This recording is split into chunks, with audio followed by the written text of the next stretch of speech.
Hi, Craig Urquhart here with another episode of Berlin Conversations. And today I'm here with my friend Fredrika Brillembourg, a world-famous mezzo-soprano who lives in Berlin. And welcome. It's so nice to have Craig. You come by. Nice to be here. Yeah, it's always a great. pleasure. You yeah. know. It's been such a great pleasure getting to know you in Berlin. Yes. And we got to know each other through mutual friends. Exactly. Yeah. Exactly. Here we go with that Bernstein connection. Yes, it always keeps coming. The gift that keeps giving, which is great. It's great. Yeah, you were friends with his daughters. I was friends with his daughters and with Alexander too. Right. I went to school with both Jamie and Nina and knew them growing up in New York. And it was great when I moved to Berlin, Jamie said we should get together. And exactly. I'm so excited. It's yeah. been a real lot. It's been a lot of fun. It's been like 10 years already. Almost. God, it goes in fast, June, it's 10 doesn't years. it? Yeah. Yeah. So, as you're an American, you were actually born in New York City. Yes. How did you end up in Germany?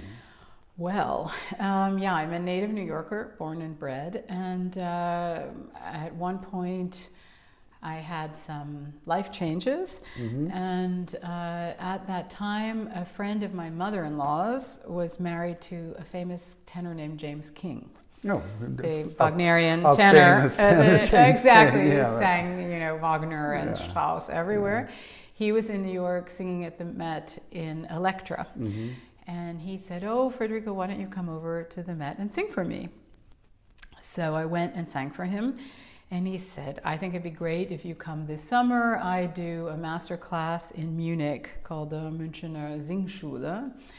And I'd love to have you come and do the master class with me. But we have one problem. You need to sing somehow for August Everding, who was then I knew Professor Everding. Professor Everding was the intendant of the Bayerische Staatsoper.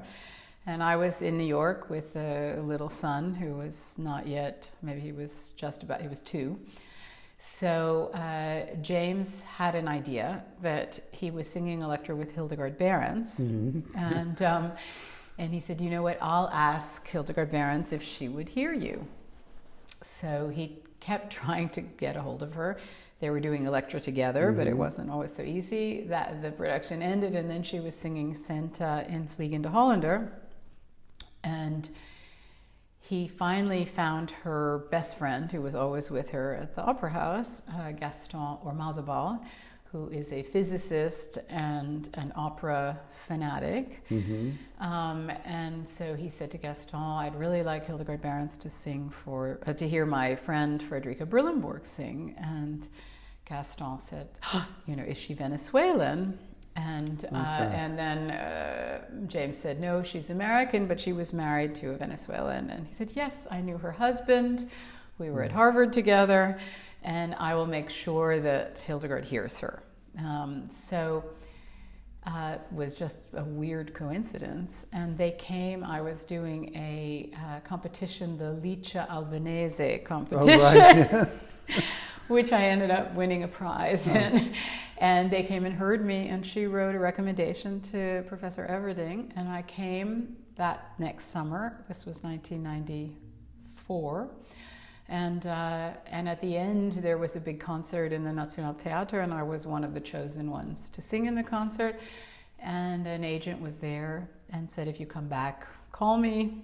And I did come back. I got a job to sing Orlowski in Die Fledermaus in a Stadthalle in a suburb of Munich. And it was kind of funny because it was to sing Orlowski, but they needed a mezzo who had a high C because they wanted the Orlowski to do a coloratura battle with the Adele singing the Frühlingsstimme Waltz. Okay. So anyway, I got the job. I came back. I went to Dusseldorf and got a couple auditions through this agent, and ended up having 3 offers. One was the Bremen Theater, one was the theater in Ulm, and one was in Klagenfurt, Austria. And I ended up accepting a contract in Bremen, at that time a 2-year contract to be part of their ensemble. And I came over, and it was an amazing experience. I sang unbelievable roles, Charlotte in Werther, and the composer in Ariadne of Naxos, and Hansel and Gretel and Suzuki in Butterfly and Maddalena Rigoletto. That was all my first season. Oh, that's amazing. Well, what a great opportunity. It was incredible. So I ended up staying there in the ensemble for 6 years because I had a fantastic Carmen production, a beautiful Berlioz edition of Gluck's Orphée. I worked with incredible regisseurs who are, world famous now, Christoph Loy, Karen Bayer, who's in the Schauspiel and theater. It just was a kind of an amazing opportunity, and so I moved with my son in 1995, and then in 2001 I left the ensemble to go freelance, and I wasn't really sure what would happen because I had no job and no agents, but I just knew it was time to leave being in the ensemble, and then work started coming, but then I started to work a lot outside of Germany. I sang a lot in Brussels at La Monnaie, in Amsterdam at the Netherlands Oper, and at the festival in Aix-en-Provence, in Geneva. I sang at La Fenice. Oh, how cool is that? Yeah, exactly. In Lyon, in Tokyo, and in America as well. Isn't it Seattle. amazing what a talent can do for you? You can open, Well, I think especially for me, it all came, I had always dreamed of being an opera singer, but I had other things happen in my life. I had gotten married quite early and I had a child, and I was living in New York, and I wasn't quite... I didn't go to a conservatory. I just have a BA from Vassar in music, but I never got a master's, and I never went to, one of the Juilliard or Manhattan or whatever. Yeah. So I took acting classes, and I studied Italian, and coached a lot, but I didn't kind of come through the normal route, and I started a bit late. And when I started, then I just was thrown into these huge parts. That's great. But the thing that's important to remember is that you wouldn't be getting those parts if you didn't deliver. I guess so. That's what I kept pinching myself. I'd say, you really are a singer. Yeah, and I think also the work in Germany really appealed to me because in those days, it was what we called a Regie Theater, and the singers, we really worked like actors. And even the first Carmen I did, the director, Karen Bayer, it was her first Carmen. She was doing a lot of theater work. And the first rehearsal, she arrived with a big drum, and she had the Don Jose and I, the tenor, who was English. We did all sorts of improvisations. We had dialogues in French, but we would first do an improvisation in English. And before the seguidilla, Carmen is tied up with a rope, her hand, or she can't get away, and he's supposed to be guarding her. And so the first rehearsal, she had this guy playing a big drum, and we had to sort of improvise all the things we could do with each other when I was tied up, and he had the other end of the rope and a stool.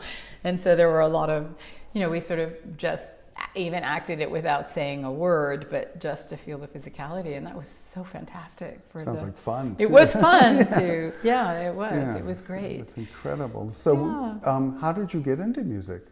Well, I started to take piano lessons at 5 years old, and so I took piano till about 18. I studied in New York, and I always had. There was sort of a famous, well, not that famous. I don't know what happened to it, but there was a recording of me at, I don't know, maybe just 2 years old, singing the ABCs so, in tune. In tune. So I guess I could sing, and I sang in the choirs at school, but I never really, I didn't get picked for the big shows. And then when I was 17, the choir director kept me. I was auditioning for a solo in a concert we were doing, and she kept me to the end, and she said, you should take voice lessons. And she recommended then that I go to the Aspen Music Festival in the summers. So my first summer in college from Vassar, I went out to Aspen, and I spent 5 weeks there studying singing. And I was in a master class of lieder, of art songs, basically. So it was all songs of French, German, Schubert, Fauré, Debussy. Ned Rorem, Rachmaninoff, Tchaikovsky, all fantastic songs. Yeah, that's with quite an amazing introduction. Poetry. And the class was given by a tenor named Paul Sperry. Oh, yeah, I know Paul, of course. He's a wonderful singer and wonderful Yeah. teacher. And I was sitting in this beautiful, it was kind of like a big log cabin in the woods with the roaring Fork River flowing. And people would just stand up and sing a Brahms song. And I thought, oh my God, this is so wonderful. I wonder if I could do this as my profession. And it didn't happen for about 10 or 12 years after that, but it did happen. Yeah. Yeah. Oh, that's really quite a, just being immersed like that right away without any real preparation. It was really an incredible, and I mean, but basically, I think my musical life, in some ways, I'm a very instinctual musician, and that's just always how I've been because I didn't have a million courses and ear training and the count. I mean, I think I had to do tonal counterpoint. I wasn't very good at it, and harmony. But I loved music history, and I loved listening to music. And when I finished college, I took a part-time job in New York at a classical. It was actually a CD shop on Lexington Avenue called Orpheus. Oh, was the famous CD The famous shop, classical CD shop on Lexington Avenue. And I went in when I was doing a terrible job being a PA, a production assistant at somebody who made commercials for TV. And I wasn't very happy being the coffee girl and it doesn't seem like bad stuff. And so then I walked into this shop and they were playing one of the Brahms piano trios. I think it's B minor. And I looked at the man standing there and I said, "Oh, this is my father's favorite trio." And he said, "It's my mother's favorite trio." And then I said, "You wouldn't need someone to work here, would you?" And he made me come back about 10 times, and then he finally hired me. So, and that was another kind of musical education because he was a wonderful, crazy guy from Montana originally, a fantastic pianist and brilliant, but very crazy. And but he kind of educated me. He played, every version of the Beethoven symphonies, and which is the best. Karajan 1 and 2. I'm trying to remember if Bernstein was one of them, I'm not sure. And then we'd listen, like on one day to a Schumann song sung by 10 different singers. And I heard, Michael Rabin playing the violin, or Horowitz came in sometimes. He was still alive. And so, and then plus a lot of the patrons of the shop were patrons of the opera and Carnegie Hall and Lincoln Center, and they always had tickets to give away. Good. That's a real perk. So I was, 22 and was given tickets to everything. So I would just go to half a concert if I wanted to hear one thing. And I heard these amazing performances in New York in the 80s. And so it was, so that was a very big part of my musical education that's as well. That's a tremendous way to learn. Yeah, absolutely. Yeah, listening. I actually worked in a record store at college. Did you too? Yeah, right, yeah. And it was just, I was surrounded by musicians, and we would all sit there and compare whose Rachmaninoff third was the best. Exactly. And, so on and so forth. And it's funny, I don't listen as much now anymore, and now I would like to get back to it. Well, I prefer hearing music live now. I agree with you. Yeah, and we have so many opportunities here. I mean, I think Berlin's even better than New York, actually. It's more accessible. Yeah, it's more accessible. Now, how did you end up in Berlin? Well, after I stayed in Bremen for 15 years, even though I was freelance for, 9 of them. But my son, that was home for him. Of course, when he was 18 and going to go to college, he had been in boarding school, but I had always been thinking, where should I move? Because Bremen was a lovely city, but I'm a New Yorker and could be small and provincial. Yeah. And I was coming here a lot because I had friends who Tom Allen, and I would come and study with friends here and work with pianists here, because in Bremen there was just the theater and only a couple of pianists that I could work with, and if they were busy doing rehearsals, you couldn't get a coaching. So I'd get on the train and I'd come to Berlin to have a lesson and work on new repertory. And finally, it kind of happened. Good friends of mine were leaving Bremen. They were sort of the family that was our family. They're good friends. And they were moving away. And so I called my son Gustavo and I said, I think it's time I move to Berlin now. He said, fine. So I came in 2010, or June 2010. So it'll be 10 years in June. So we met right after you moved here. Yeah, exactly. Right. It was that summer. Wow. When I was first here. And we ended up in the same neighborhood. Exactly, yeah, exactly. Funny, yeah. No, and it was, because I remember I wrote you to ask what would be the nice place to live here. Mm-hmm. And you recommended a few areas that I should look in. So we must have been introduced before. Well, probably by email. Yeah. Exactly. Mm-hmm. So, I had already done some performing at the Komische Oper. Mm-hmm. And then I did some more performing at the Komische Oper since I've been here. I've seen many of your performances. And then I also have sung at the Deutsche Oper. Yeah. So I did do some concerts here, but not so many since I've lived in Berlin. Mm-hmm. But Berlin's a great city. Yeah, and as we said, there's so many opportunities to hear music live, and it's accessible. It's not these $300 tickets like they are in New York.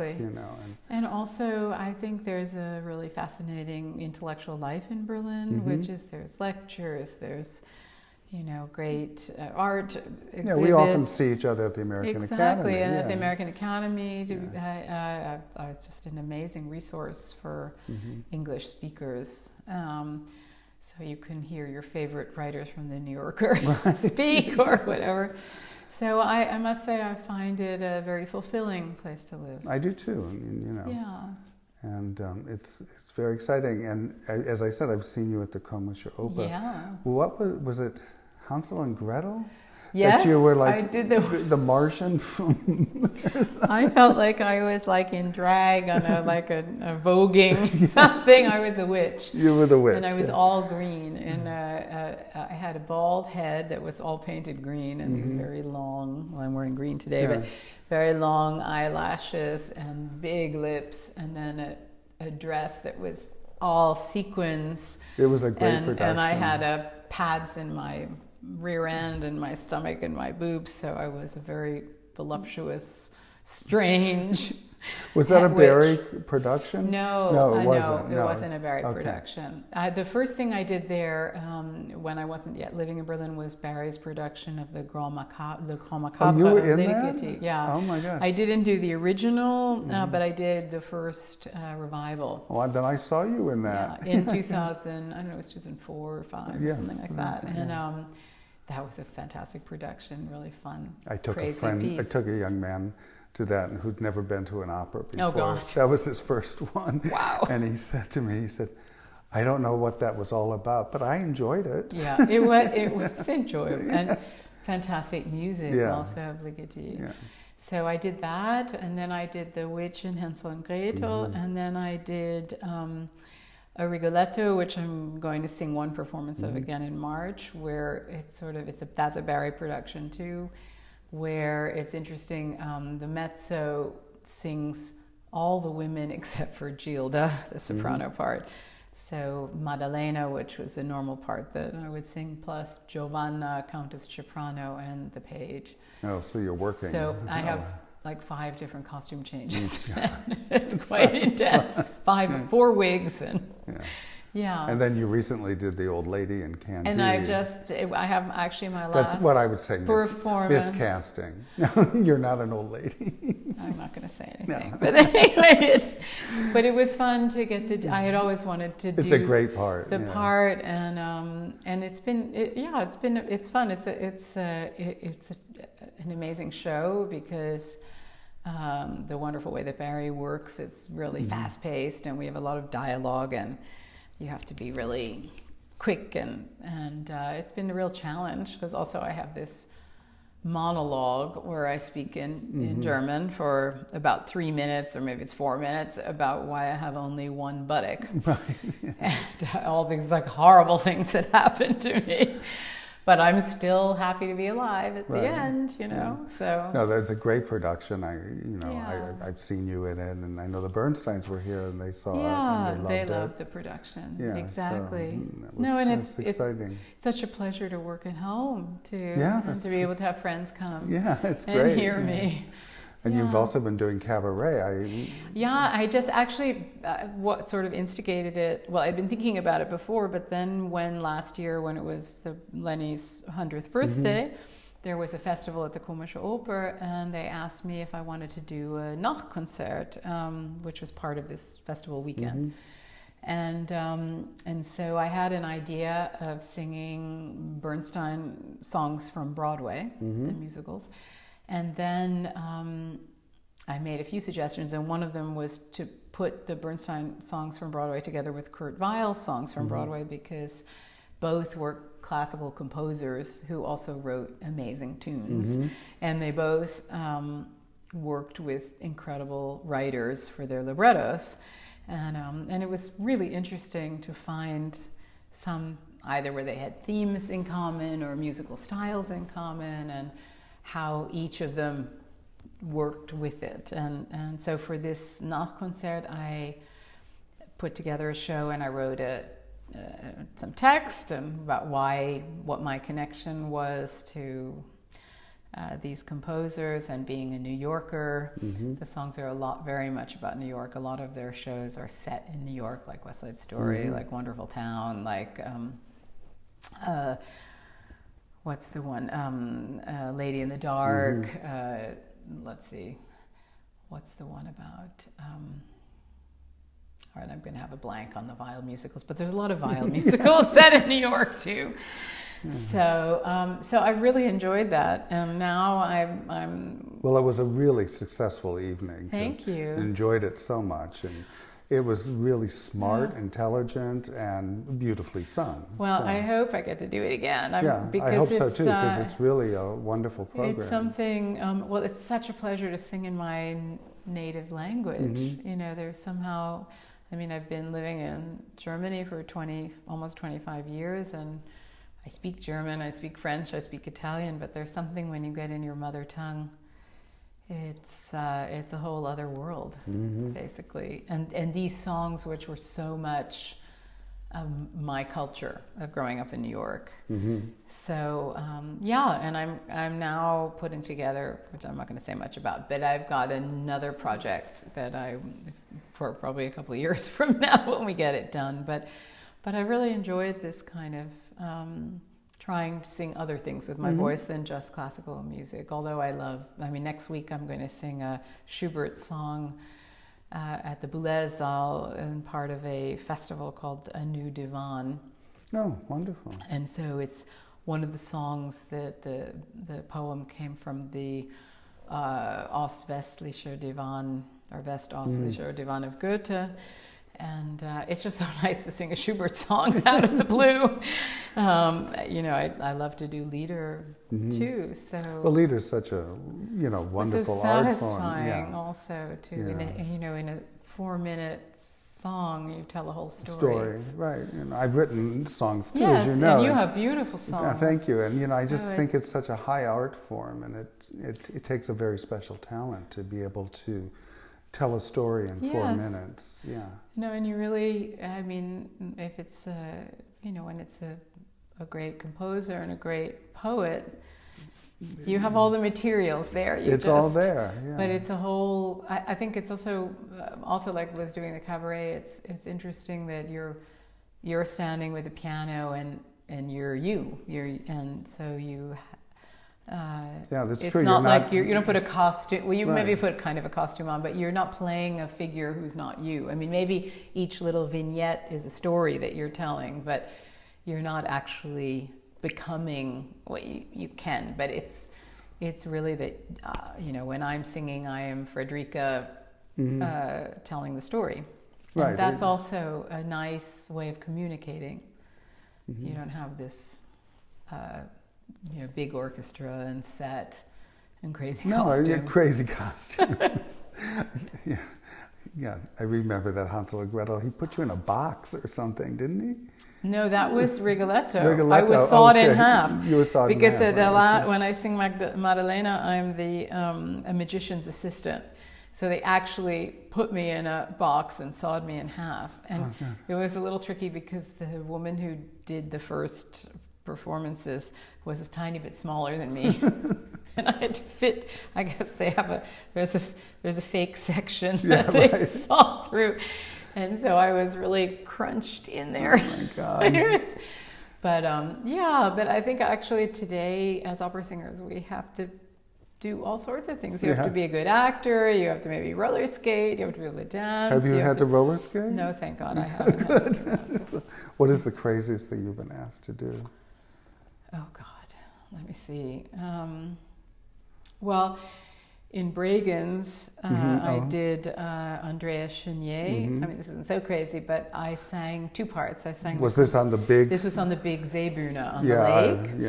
And it was an incredible production from Keith Warner, and so I played the Contessa de Coigny I looked like Marie Antoinette. I had a wig that was, I don't know, that's hard. Felt like 3 feet high, and a big bustle on my dress that was about 6 feet wide. I mean, and really the backstage was not meant for anybody wearing that kind of size, so I had to maneuver going sideways and lowering my head.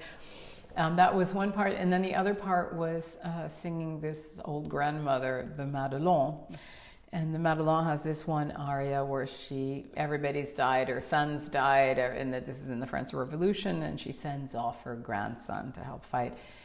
And part of the set was the head of Marat, taken from the famous painting of, I think it's Ingres or David, the famous Marat in the bathtub. Yeah. And Marat's mouth would open, and I had to come out of the mouth. And my grandson was way down in a little boat on the water. And so I kind of was like a bug. I felt like a bug. And I had to climb up all these ladders and steps. And then there was, of course, a technician with me, and I was all strapped in I had sort of just the costume to my waist. And then I had to hang out of the mouth at, 10:30 at night, singing. Singing. You had to sing on top of that. Yes. Of course. So that was a bit crazy. Oh my God. I'm sure there are other things that I've had to do, but at the moment they're not coming to me so fast. Are there any productions that you were in that stand out as like really something that was extremely special for you? Yeah, I had. Well, one of them was this production of Gluck's Orphée, which was in the Berlioz edition, which was arranged for Pauline Viardot. And the production was, the producer was Christophe Loy, who's a really wonderful stage director. And Rainer Muhlbach was the conductor. I know you knew Rainer. Rainer course, is Beethoven family. Bernstein family. Bernstein family. And a wonderful choreographer, Jackie Davenport, who's in Bremen. And first of all, the story, of Orpheus, he goes down to Hades to try to get his wife Eurydice back, and a little bit was quite personal to my life story because I really started singing once when I lost my husband in a tragic accident, and but this was a very poetic production, and the music really suited me, and it just was there was a beautiful group of dancers, and there's just really 3 main characters, Orphée, Eurydice, and Amor. And that was it was a very moving production for me emotionally and artistically. And then the other thing that was sort of my big break was Carmen. And that was again with this Karen Beyer, and my second season in Bremen, 1997. I got on the cover of Opera Welt with Oh, it. cool, yeah. Everybody knew me then from the Raymond Carmen. But that was this production where we worked as actors, and the tenor and I had a really wonderful relationship. We'd done Massenet's Werther the year before, so we kind of really knew each other and trusted each other. And it was a little bit of a cult production in Bremen. They did it, I sang it 65 times over 10 years. And I think people came like 10 times to see it. And you'd see in the final end duet was very powerful because, again, we had improvised it and speaking. And we had a rehearsal in a dark, very wonderful rehearsal space. At that time, it was out in the Industriegebiet in Bremen, so it was in an old warehouse. And in those days, in that kind of space, you could turn the lights down and really make it atmospheric. And we did an improvisation of that. We were two singers, and we were like in Munich, and one was going to leave to go work somewhere, and the other one didn't want them to leave, so they hid the key to the door. So they couldn't get the door open. And we kept switching who was trying to leave and who wouldn't let them leave. And this grew into this amazing duet at the end of Carmen, C'est moi, c'est toi, where he eventually, kills Carmen. And it was a little bit like, as Carmen, I was kind of like a lion in a cage, and he was threatening me, and the whole chorus was around. But it was an amazing experience, and that music. Somehow Carmen is such a well-known chestnut opera, but it's such a great piece that you never get tired of it. Right. And so that was definitely one of the big important productions of my life and my career. Kind of made incredible. My career start. And also getting to work with this wonderful tenor who is Bruce Rankin, who unfortunately died now 2 years ago. He was then Fest in Dusseldorf for many years, and he was a wonderful actor. And we just were so lucky. We both arrived in Germany at the same time and did this Werther production and then the Carmen production together. Yeah, it was I'm very grateful to Germany because of this system that they have where there are so many theaters and they support artists and they sponsor the arts, theaters, orchestras. Very different from the American. Very different. I don't even want to talk about how tragic it is. There's something, this tradition, and also the tradition that musicians are respected, that it's a respected profession here. In New York, if you say, "Oh, I'm an opera singer," and they just say, "Have you sung at the Met?" Right, yeah. And that's it. Did you know Pavarotti? So, yeah, it's been really a great gift to have had to have come over here, which... Yeah, and it's really been great for your life and everything. And you go back to New York often. I go back to New York all the time, and my son lives there, and my family's there, and so I keep in touch with my friends there. But I think living in Europe today is very interesting, and you're so close to everywhere else. I mean, you can be in Paris, you can be in London, you can be in Vienna. Especially from Berlin, because it's so central, and it's... No, and so I think also the lifestyle here, people take the time to talk, have a coffee. Yeah. Well, I think the difference is people work to live here and they don't live to work. Yes, that's really well put. Yeah.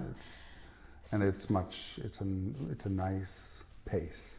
Yes. Yeah. I mean, and it's really, so it's been a fantastic, I mean, I feel with difficulties in life, I've had a great gift of living in this world of art and music and also beautiful cities that are, so it's been a very, it's not really what I expected.